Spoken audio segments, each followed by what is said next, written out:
Motor sporting ಗೊತ್ತಿರೋ ಯಾರೇ ಆದ್ರೂ ಫಾರ್ಮುಲಾ 1 ಅಂದಾಕ್ಷಣ ಕಣ್ಣಗಲಿಸಿ ಕಿವಿಯಗಲಿಸಿ ಆ ಶಬ್ದ ಬಂದ ಕಡೆ ನೋಡ್ತಾರೆ. ಅದು ಫಾರ್ಮುಲಾ 1 ಗಿರೋ ತಾಕತ್ತು. ಜಗತ್ತಿನಲ್ಲಿ rally championship, IndyCar, MotoGP, formula 4, 3, 2 ಹೀಗೆ ಎಷ್ಟೋ ರೇಸಿಂಗ್ ಚಾಂಪಿಯನ್ಶಿಪ್ಗಳಿವೆ. ಇವುಗಳೆಲ್ಲವೂ ಒಂದು ತೂಕವಾದ್ರೆ ಫಾರ್ಮುಲಾ 1 ತೂಕವೇ ಮತ್ತೊಂದು. ಅದು ಫಾರ್ಮುಲಾ 1 ತಾಕತ್ತು. ಇಂಥ ಫಾರ್ಮುಲಾ 1 ನಲ್ಲಿ ಜಸ್ಟ್ ತಂಡದ ಗ್ಯಾರೇಜ್ನ ಭಾಗವಾದ್ರೆ ಸಾಕು ಅಂತ ಕನಸು ಕಾಣೋರಿಗೆ ಲೆಕ್ಕಕ್ಕೆ ಇಲ್ಲ. ಅಂಥದ್ರಲ್ಲಿ ತಂಡದಲ್ಲಿ ಡ್ರೈವರ್ ಆದ್ರೆ ಹೇಗಿರ್ಬೇಡ. ಆಲ್ಬರ್ಟೋ ಅಸ್ಕಾರಿಯಿಂದ ಹಿಡಿದು Jim Clark, Niki Lauda, Fangio, Alain Prost, Ayrton Senna, Michael Schumacher, Fernando Alonso, Sebastian Vettel, Lewis Hamilton, Max Verstappen ವರೆಗೆ ಹಲವಾರು ಚಾಂಪಿಯನ್ಗಳನ್ನ ಫಾರ್ಮುಲಾ 1 ತಯಾರು ಮಾಡಿದೆ. ಹೀಗಂತ ಒಬ್ಬೇ ಒಬ್ಬ ಭಾರತೀಯನು ಫಾರ್ಮುಲಾ 1ಗೆ ಎಂಟ್ರಿಯನ್ನ ಕೊಟ್ಟಿರಲಿಲ್ಲ ಅಂತೇನೂ ಇಲ್ಲ. ನರೇನ್ ಕಾರ್ತಿಕೇಯನ್ ಮೊಟ್ಟ ಮೊದಲ ಭಾರತೀಯ ಫಾರ್ಮುಲಾ 1 ಡ್ರೈವರ್ ಆಗಿ ಇತಿಹಾಸವನ್ನ ಬರೆದಿದ್ರು. ಇದಾದ ಬಳಿಕ ಕರುಣ್ ಚಾಂದೋಕ್ ಫಾರ್ಮುಲಾ 1 ಡ್ರೈವರ್ ಆಗಿದ್ರು. ಆದರೆ 2012ರಲ್ಲಿ ಕರುಣ್ ಚಾಂದೋಕ್ ನಿವೃತ್ತರಾದ ಬಳಿಕ ಯಾವೊಬ್ಬ ಭಾರತೀಯನೂ ಕೂಡ ಫಾರ್ಮುಲಾ 1ಗೆ ಎಂಟ್ರಿ ಕೊಟ್ಟಿರಲಿಲ್ಲ. ವಿಜಯ್ ಮಲ್ಯ ಆರ್ಥಿಕ ಸಂಕಷ್ಟಕ್ಕೆ ಸಿಲುಕದೆ ಇದ್ದ ಸಮಯದಲ್ಲಿ ತಮ್ಮದೇ ಆದ ಫಾರ್ಮುಲಾ 1 ತಂಡವನ್ನ ಹೊಂದಿದ್ರು. ಫೋರ್ಸ್ ಇಂಡಿಯಾ F1 ಅನ್ನೋದು ಅದರ ಹೆಸರು. ಏಡ್ರಿಯನ್ ಸುಟಿಲ್, ಸರ್ಜಿಯೋ ಫೆರೆಜ್ ಸೇರಿ ಹಲವರು ಈ ತಂಡದಲ್ಲಿ ಡ್ರೈವರ್ಗಳಾಗಿದ್ರು. ಅಲ್ಲದೆ ಸಹಾರಾ ಗ್ರೂಪ್ ಜೊತೆಗೆ ಒಂದು ಕಡೆ ಒಂದುಗೂಡಿ ವಿಜಯ್ ಮಲ್ಯ ಭಾರತೀಯರು ಸಹ ಫಾರ್ಮುಲಾ 1 ನಲ್ಲಿ ಭಾಗವಹಿಸಬೇಕು ಅನ್ನುವಂತಹ ಕನಸನ್ನ ಕಂಡಿದ್ರು. ಹೀಗಾಗಿಯೇ 1 in a billion ಅನ್ನೋ ಕಾರ್ಯಕ್ರಮದ ಅಡಿ ಮುಂಬೈನ ಜೆಹಾನ್ ದೂರುವಾಲರನ್ನ ಚಿಕ್ಕ ವಯಸ್ಸಿನಲ್ಲಿಯೇ ಫಾರ್ಮುಲಾ 1 ಡ್ರೈವರ್ ಮಾಡೋ ಉದ್ದೇಶವನ್ನ ಹೊಂದಿದ್ರು. ಆದರೆ ಕಿಂಗ್ ಫಿಶರ್ ಏರ್ಲೈನ್ಸ್ ಉಳಿಸೋಕೆ ಅಂತ ತೆಗೆದುಕೊಂಡಿದ್ದಂತಹ ಬ್ಯಾಂಕ್ ಸಾಲವನ್ನ ಕಟ್ಟೋದಕ್ಕೆ ಆಗದೆ ವಿಜಯ್ ಮಲ್ಯ ದೇಶ ಭ್ರಷ್ಟರಾದ ಬಳಿಕ ಈ ಕನಸು ಕನಸಾಗಿಯೇ ಉಳಿದು ಹೋಗಿತ್ತು. ಜೆಹಾನ್ ದೂರವಾಲಾ ಫಾರ್ಮುಲಾ 3, ಫಾರ್ಮುಲಾ 2 ನಲ್ಲಿ ಭಾಗವಹಿಸಿದ್ರು. ಅಲ್ಲಿ ಕೆಲವು ಬಾರಿ ಪೋಡಿಯಂ ಕೂಡ ಹತ್ತಿದ್ರು. ಆದರೆ ಸ್ಪಾನ್ಸರ್ಸ್ಗಳ ಕೊರತೆಯಿಂದ ಫಾರ್ಮುಲಾ 1ಗೆ ಎಂಟ್ರಿ ಕೊಡೋಕೆ ಸಾಧ್ಯವೇ ಆಗಿರಲಿಲ್ಲ. ಜೆಹಾನ್ ದಾರುವಾಲಾಗೆ ಸ್ಪಾನ್ಸರ್ಸ್ಗಳ ಕೊರತೆ ಎದುರಾದ ಬಳಿಕ ಭಾರತದ ಮೋಟಾರ್ ಸ್ಪೋರ್ಟಿಂಗ್ ಅಭಿಮಾನಿಗಳು ಮುಂದೆಂದೂ ಭಾರತದ ತ್ರಿವರ್ಣ ಧ್ವಜ ಫಾರ್ಮುಲಾ 1 ಅಂಗಳದಲ್ಲಿ ಕಾಣಿಸ್ಕೊಳ್ಳಲ್ಲ ಬಿಡು ಅಂತ ನಿರಾಸೆಯನ್ನ ಅನುಭವಿಸಿದ್ರು. ಆದರೆ ಆ ನಿರಾಸೆಯನ್ನ ಮರೆಸುವಂತೆ ನಮ್ಮ ಹೆಮ್ಮೆಯ ಕನ್ನಡಿಗನೊಬ್ಬ ಫಾರ್ಮುಲಾ 1ಗೆ ಎಂಟ್ರಿ ಕೊಟ್ಟಿದ್ದಾನೆ. ಈಗಾಗಲೇ ಫಾರ್ಮುಲಾ 2 ನಲ್ಲಿ ಧೂಳೆಬ್ಬಿಸ್ತಾ ಇರುವಂತಹ ಆತನೇ ನಮ್ಮ ಬೆಂಗಳೂರಿನ ಮಗ ಕುಶ್ ಮೈನಿ.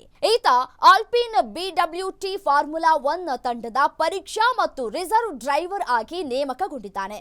ಯಾವಾಗ ಟೆಸ್ಟ್ ಡ್ರೈವರ್ ಆಗಿ ನೇಮಕವಾದ್ನೋ ಅಲ್ಲಿಗೆ ಭಾರತೀಯ ಮೋಟಾರ್ ಸ್ಪೋರ್ಟಿಂಗ್ ಪ್ರೇಮಿಗಳು ಫುಲ್ ಥ್ರಿಲ್ ಆಗಿದ್ದಾರೆ. ಯಾಕಂದ್ರೆ ಕುಶ್ ಮೈನಿ ಈ ಬಾರಿಯ ಫಾರ್ಮುಲಾ 1 ಸೀಸನ್ ನಲ್ಲಿ ಕನಿಷ್ಠ 2 ಬಾರಿ ಆದ್ರೂ ಪ್ರೀ ಪ್ರಾಕ್ಟೀಸ್ ಸೆಷನ್ ನಲ್ಲಿ ಕಾರು ಡ್ರೈವ್ ಮಾಡೋ ಚಾನ್ಸ್ ಅನ್ನ ಪಡೆಯಲಿದ್ದಾನೆ. ಇಷ್ಟಕ್ಕೂ ಯಾರು ಈ ಕುಶ್ ಮೈನಿ ಅಂತ ಹುಡುಕ್ತಾ ಹೋದ್ರೆ ಅಚ್ಚರಿಯ ವಿಚಾರ ತೆರೆದುಕೊಳ್ಳುತ್ತೆ. ಈತ ಬೇರಾರೂ ಅಲ್ಲ, ಭಾರತದ ಮೊದಲ electric car company Reva electric company ಸಹ ಸಂಸ್ಥಾಪಕರ ಕುಟುಂಬದ ಕುಡಿ. ರೇವಾ ಎಲೆಕ್ಟ್ರಿಕ್ ಸಹ ಸಂಸ್ಥಾಪಕ ಚೇತನ್ ಮೈನಿಗೆ ಹತ್ತಿರದ ಸಂಬಂಧಿ. ಚೇತನ್ ಮೈನಿ ಕೂಡ ಅಮೆರಿಕಾದಲ್ಲಿ ಸೋಲಾರ್ ಕಾರು ರೇಸಿಂಗ್ ತಂಡದ ಭಾಗವಾಗಿದ್ರು. ಹೀಗಾಗಿಯೇ ಇವರ ರಕ್ತದಲ್ಲಿಯೇ ರೇಸಿಂಗ್ ಮುಂದುವರೆದುಕೊಂಡು ಬಂದಂತೆ ಕಾಣುತ್ತೆ. ಯಾಕಂದ್ರೆ ಇವರ ಸಹೋದರ ಅರ್ಜುನ್ ಮೈನಿ ಕೂಡ ರೇಸಿಂಗ್ ಡ್ರೈವರ್ ಆಗಿದ್ದಾರೆ. ಫಾರ್ಮುಲಾ 1ನ 10 ತಂಡಗಳಲ್ಲಿ ಒಂದಾದ ಹಾಸ್ F1 ತಂಡದ ಡೆವಲಪ್ಮೆಂಟ್ ಡ್ರೈವರ್ ಆಗಿದ್ದಾರೆ. ಆದರೆ ಅರ್ಜುನ್ ಮೈನಿ ನೇರವಾಗಿ F1 ಭಾಗವಾಗಿಲ್ಲ. ಬದಲಿಗೆ ಜರ್ಮನಿಯಲ್ಲಿ ಫೇಮಸ್ ಆಗಿರೋ DTM ಸಿರೀಸ್ನಲ್ಲಿ ಮರ್ಸಿಡೀಸ್ AMG ತಂಡದ ಡ್ರೈವರ್ ಕೂಡ ಆಗಿದ್ದಾರೆ. ಕುಶ್ ಮೈನಿ ಹುಟ್ಟಿದ್ದು 2000ನೇ ವರ್ಷದ ಸೆಪ್ಟೆಂಬರ್ 22ರಂದು. ಚಿಕ್ಕ ವಯಸ್ಸಿನಲ್ಲಿಯೇ ಎಲ್ಲಾ ರೇಸಿಂಗ್ ಡ್ರೈವರ್ಗಳಂತೆಯೇ ಇವರು ಸಹ ಗೋಕಾಟಿಂಗ್ ಗೀಳನ್ನ ಹತ್ತಿಸ್ಕೊಂಡಿದ್ರು.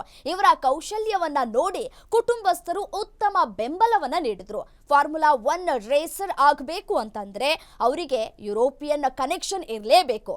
ಯುರೋಪಿಯನ್ ರೇಸಿಂಗ್ ಸರ್ಕ್ಯೂಟ್ ಗೊತ್ತಿಲ್ಲ ಅಂತಂದ್ರೆ ಫಾರ್ಮುಲಾ 1ಗೆ ಎಂಟ್ರಿ ಕೊಡೋದು ಭಾರಿ ಕಷ್ಟ. ಹೀಗಾಗಿಯೇ ಫಾರ್ಮುಲಾ 1ನ 80% ರೇಸರ್ಗಳು ಯುರೋಪಿಯನ್ ಮೂಲದವರಾಗಿರ್ತಾರೆ.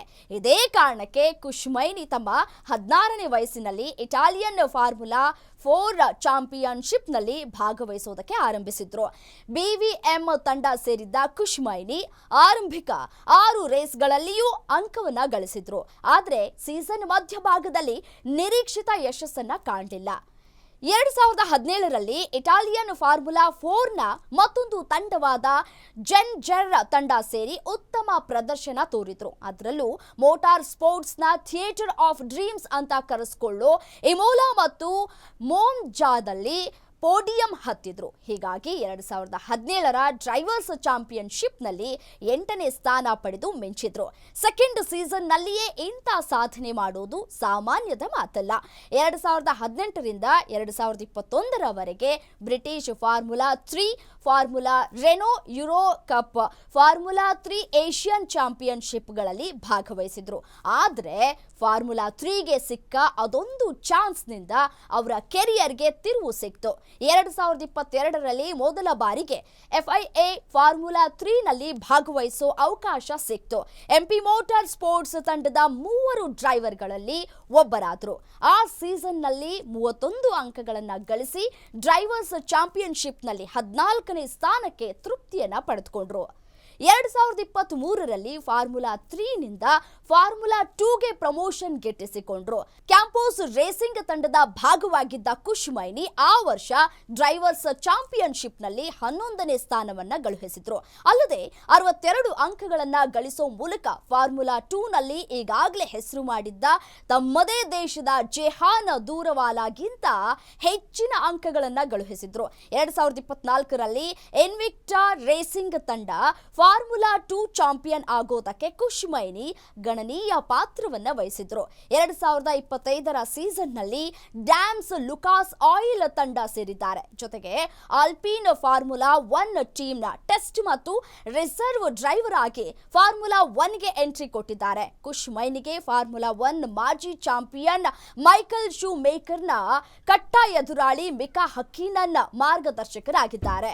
ಹಕ್ಕೀನನ್ ಹೇಳುವಂತೆ ಖುಷ್ಮೈನಿ ಶೀಘ್ರವೇ ಫಾರ್ಮುಲಾ 1 ತಂಡಗಳಲ್ಲಿ ಯಾವುದಾದ್ರೂ ಒಂದು ತಂಡಕ್ಕೆ ಸೇರ್ಪಡೆಯಾಗೋದು ಪಕ್ಕ. ಯಾಕಂದ್ರೆ ಅವರಿಗೆ ಆ ಎಲ್ಲ ಅರ್ಹತೆ ಇದೆ ಅಂತ ಹಕ್ಕೀನನ್ ತಮ್ಮ ಅಭಿಪ್ರಾಯವನ್ನ ತಿಳಿಸಿದ್ದಾರೆ. ಗ್ಯಾರಂಟಿ ನ್ಯೂಸ್, ಸುದ್ದಿ ಖಚಿತ, ನ್ಯಾಯ ನಿಶ್ಚಿತ.